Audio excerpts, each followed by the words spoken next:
Hello, thank you so much for joining me, and welcome to any new subscribers, and well done for hanging on in there to anybody who's been around for a while. Good for you. um, I want to talk a little bit about communication. Okay, I've mentioned it before, but it's something that's a vital element, not just of as not just of we humans, but other animals and even trees have been found to communicate with one another. And if one is struggling, the others stop taking up the nutrients, the water, to let the one that's struggling have as much as it needs. And I like that. I was delighted when I found that out. And I have visions of them intertwining their twigs and branches and having a little chat as well. Maybe that's taking things a little too literally, a little too far, but that's the way my mind works.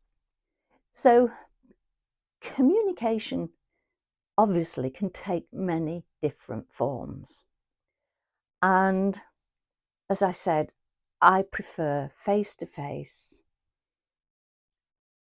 talking, and most importantly, listening. And yeah, there's the phone, and that's sort of a couple of steps down, but I don't know if it's only me that sometimes, depending on the state of my mind, I find it very, very difficult to pick up the phone. If it's somebody that I know and love, it's not so bad, but to book something, to arrange something, I find that difficult, and that's ridiculous. I don't know why. But when we first got our phone,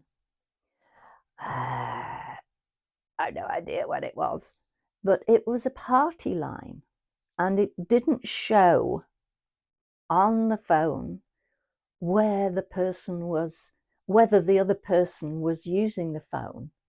So you just had to pick up the phone, and if you couldn't hear anybody, you were okay. But then sometimes partway through your conversation, you'd hear a click, and you just hope that they'd put the phone down again at the other end and that they weren't having a listen to what you were saying. So there was a lot of trust involved.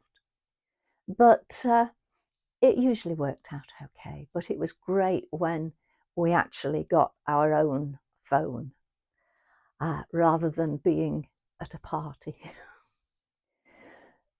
Then we've got the modern phones.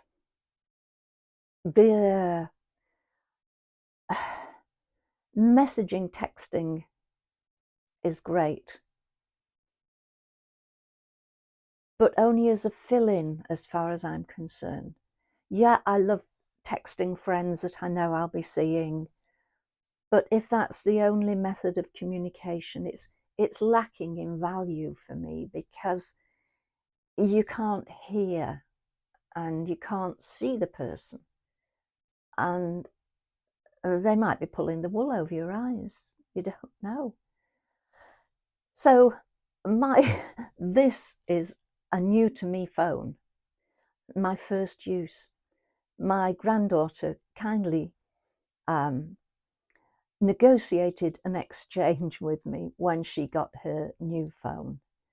And I'm so relieved, because my old one had decided that it wanted to communicate. And even if the phone was sitting next to me, not being touched by me, not being jumped on by Mishka, it would phone people. It would phone my friends. And on one occasion, it phoned a client, and I'd messaged to say, I'm ever so sorry, I'm in bed. I won't be able to keep our appointment. And the phone was next to me on the bed, not being touched, and it started to ring. And this was a good while after I'd sent that message. So when a phone rings, I automatically pick it up, then realised, oh, it's a video call. And I was in bed with my hair every which way. My twinkly, sparkly lights were on behind me, and I was in my big, fluffy dressing gown. And it was this client. And I said, oh, hello. Yes. And then he must have thought I was completely batty, because I said, did I phone you or did you phone me? And he said, I phoned you. And then we had a laugh. And I said, look, I will comb my hair before I see you at our appointment. But I never thought to explain that my phone had actually rung, because he must have just thought I was batty. Maybe I am. But communication does not have to be including words. It can be sharing time, sharing love, sharing a knowledge that somebody cares, sitting holding hands and just letting somebody sob without feeling you have to say anything, intervene, just holding the hand, maybe giving it a little stroke.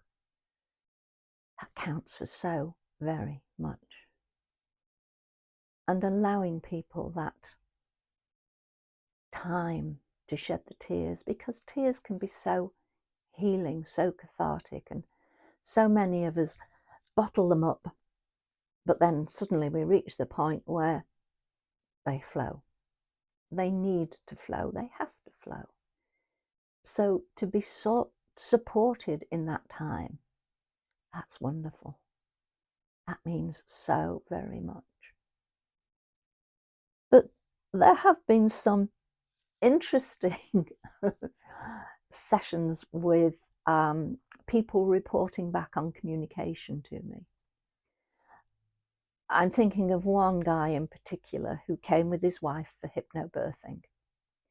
And I always said to couples, take copies of your birth preferences with you and give them to anybody that comes in, because you never know whether they've actually put them in your notes or not.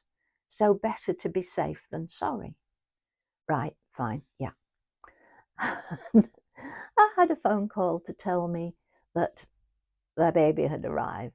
And he said, did you have a pain in your neck? I said, pardon? He said, I was sticking pins in your effigy. You know how you said to give anybody that comes into the room a copy of our birth preferences? Well, this lady in a white coat came in, and I said, oh, we would like to share our birth preferences with you. And she said, well, thank you, that's much appreciated. But I've only come to collect the dirty cups. So he said, we did have a chuckle about it. I wasn't really sticking pins in your effigy, but that thought made me smile. So on a smile, I will say, thank you so much for joining me. Thank you for listening. Take care and keep communicating.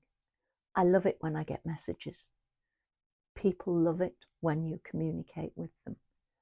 And you never know, there might be a reason, there might be something up here that's stopping them from picking up that phone. We don't know what's going on in other people's minds. On that note, bye for now.